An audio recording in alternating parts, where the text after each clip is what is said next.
Saya ingin bercerita tentang kisah anak saya yang memiliki penyakit jantung bocor. Jadi bilik kiri jantungnya itu bocor.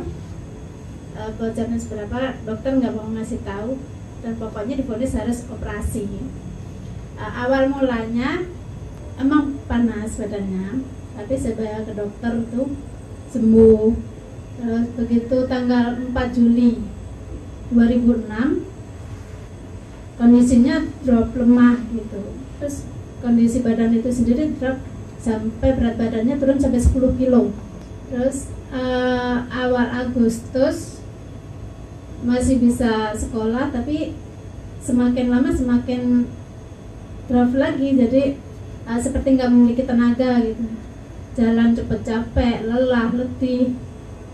Terus ketahuannya penyakit itu sendiri sewaktu tanggal 21 Agustus saya bawa ke rumah sakit Hatria di Pancoran, ke dokter spesialis anak Dr. Hesti, diperiksa, dikasih tahu kalau jantungnya memiliki kelainan, yaitu bocor.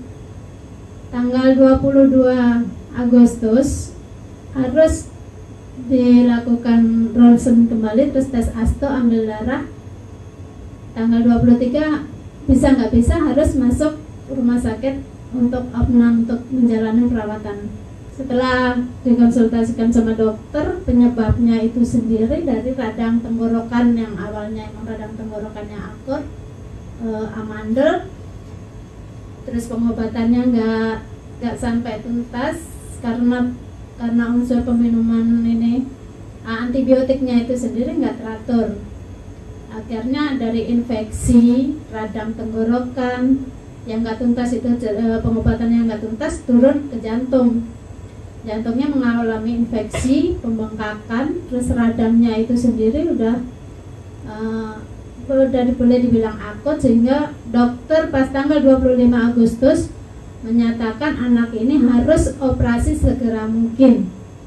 Awal September itu sendiri suami saya mencari informasi di lingkungan kantornya, di lingkungan kerjanya, gimana supaya anak ini nggak jadi operasi.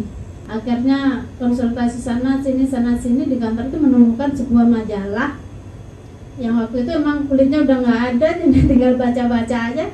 Di situ kok ada penyakit jantung koroner yang sembuh dengan produk Loxarnigeligamat sama spirulina.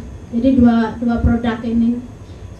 Terus suami saya tetap mencari informasi bolak-balik sana sini, akhirnya diketemukan di gedung ini. Nah, kita disuruh suami saya untuk beli ini spirulina sama jeligamat. Waktu itu masih awal September. Awal September itu mungkin sekitar 1 minggu di rumah sakit ya. 1 minggu di rumah sakit kita langsung kita diperkenalkan dengan produk dua ini, spirulina sama jeligamat. Awalnya kita kasih sesuai dengan anjuran Ibu Lisa. 3 hari pertama kita kasih jeligamatnya 2 kali sendok makan, terus spirulinanya 2 kali 3 pagi sama malam. Jadi kita kasih begitu 3 hari pertama, kita kasih perkembangannya, kita kelihatan dari cara dia tidur, terus ini geraknya, kencingnya kok semakin bagus dari hasil yang sebelum kita kasih produk ini. Akhirnya sesuai anjuran juga, setelah 3 hari pertama konsumsi ini kita tingkatkan dosisnya. Jadi yang untuk jeligamatnya 3 kali sendok makan, sama spirulinanya 3 kali 3. Selama sekitar 2 minggu konsumsi 2 produk ini hasilnya bagus. Gimana saya bisa bilang bagus? Dari mana saya tahu gitu? Dari aktivitas anak itu sendiri mengalami kemajuan, terus cara makannya juga bagus, tidurnya, istirahatnya juga bagus, leukositnya turun drastis. Dari 1 minggu konsumsi ini bisa turun sampai 5. Awalnya leukosit itu dari 23.000 hingga turun jadi 15. Dari 15 berarti turun 8. Setelah minggu kedua turun tinggal 12.000. itu 2 minggu konsumsi ini. Dari 23 hingga 12 itu udah mendekati normal. 3 hari kemudian menjelang pulang dari rumah sakit tanggal 14 September itu tinggal 10,2.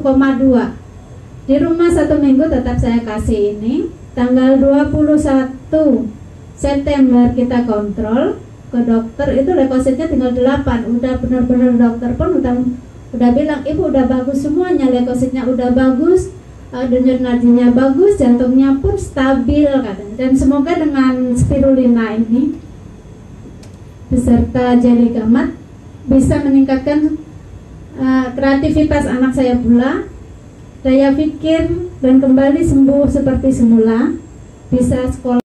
Perkenalkan, saya Dian Emma Rahmania, biasa dipanggil Emil, dan saya sekarang bersama dengan anak saya, dengan suami saya, yaitu Alia Fathia Dian Prasetya, dan suami saya Prasetyono. Kami di sini ingin sharing tentang kelainan cacat bawaan janin yang terjadi pada anak saya, yaitu Fathia. Kami sadari dari kecil tidak ada kelainan apapun secara kasat mata. Ternyata seiring dengan pertumbuhan sampai dengan umur 1 tahun itu Fathia tidak mengalami kenaikan yang signifikan mengenai berat badannya. Sampai dengan 1 tahun itu tidak sampai 3 kali berat badan lahir, yaitu 9 kilo. Dia lahir 3,2 kilo. Kemudian kami mencoba datang berkonsultasi dengan beberapa dokter.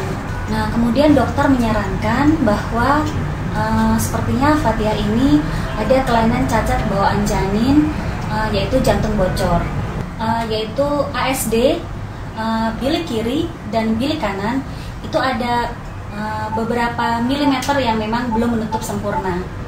Ternyata ada 5 milimeter.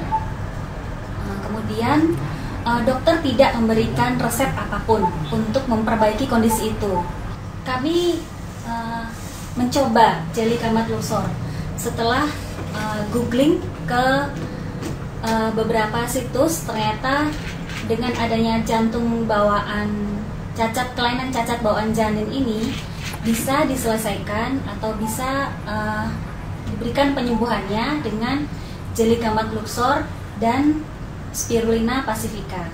Dan setelah 3 bulan saya konsumsi 3 sendok teh setiap hari selama 3 bulan, dari sebelumnya 5 mm ASD kemudian menjadi tinggal 2,88 mm ASD.